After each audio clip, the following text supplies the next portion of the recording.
She's a model, a cancer survivor, and an advocate for inclusion. And now one inspiring young woman's story is featured in a new book by local photographer Barb Pennington. The project celebrates families who have children with Down syndrome. Here's 3 News anchor Christy Paul with more. Meet Olivia. I'm 28 and I am working doing at Walmart. I love myself at the bottom of my heart.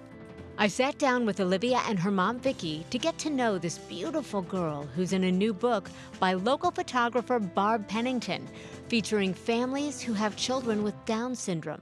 Pennington is an amazing book writer. It made me smile on my face. I can't stop talking about her. And my dream come true. I love her. But Olivia is no stranger to cameras. She's an international model who travels the world advocating for inclusion. So cameras do not bother her at all. Where have you traveled? I traveled to France, Dubai, New York City. When we're out, we want her to have as much independence as possible so she can feel confident and not always feel that she has to have us there. Even though we're a typical parent, we have to do much more than other parents. So I always have one eye on her. Even though I'm trusting her, I'm trusting people around her, there's one eye always watching what's going on. One of the biggest things we have to deal with, the stares. Is there a misunderstanding?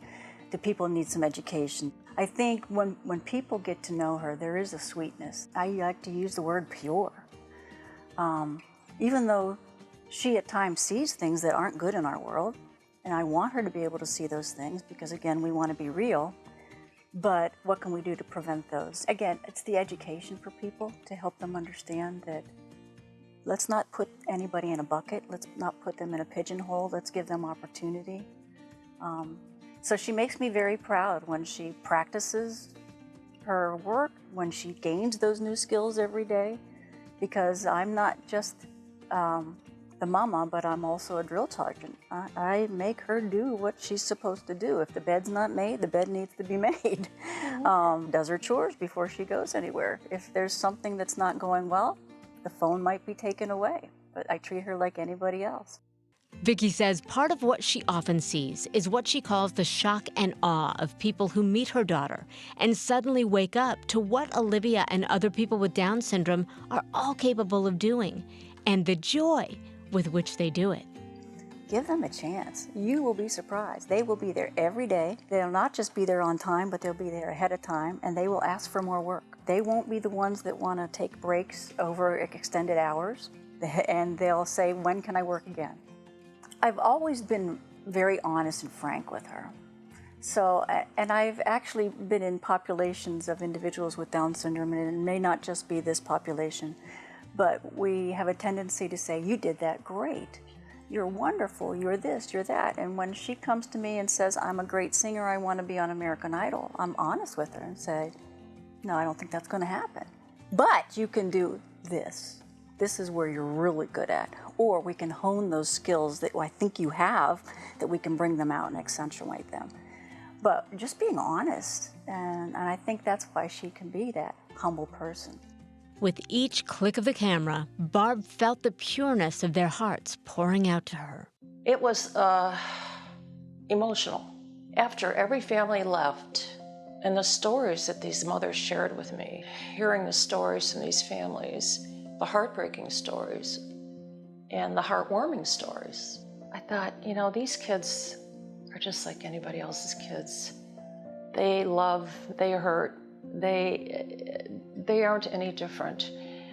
We need to increase the awareness about how beautiful these kids are and what they can do. Look at Olivia, an international model. And then she works at Walmart. Olivia is also a cancer survivor, diagnosed when she was just 6 years old. I remember the words leukemia, and I was on the west side of Cleveland, and I don't know how I got from the west side to Akron. I remember just concentrating on her. And your mind already goes to problem solving. How can I fix this? It's very seldom does she show sadness or pain. She's strong. You know, when going through the chemotherapy and everything, she never cried at all during any of that. Went through 3 years of chemo and treatments. And as far as her bravery, she had spinal tap done without anesthesia. And I'll never forget, she looked at me, and I must have had this look on my face, but she said, "Mommy, it's okay." And I'm thinking, I'm the one that's supposed to be consoling you, and you're consoling me. After her recovery, Olivia's family started an annual snow softball tournament here to support children with cancer. Every year in February, in the snow, brave the crazy weather, and we've raised over $100,000 for cancer treatment. So Olivia has received the President's Gold Award for volunteerism for raising those monies. Do you talk to kids with cancer very often? Yes, I do. And what do you tell them? Be humble and help them. Be brave. Take all the shots and medicine for treatments. I believe in them, heart and soul. Keep it prayers for everybody, and I dare for them too.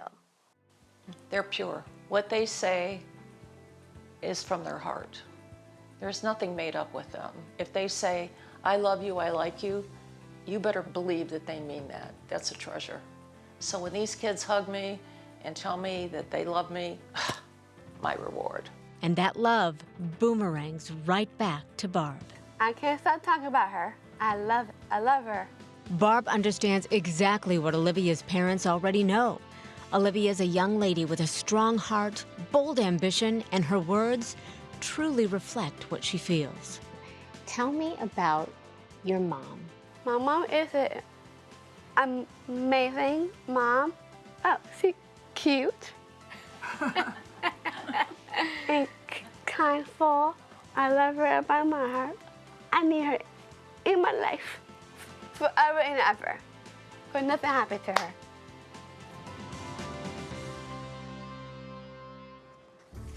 Very powerful. Christy, thanks for sharing that.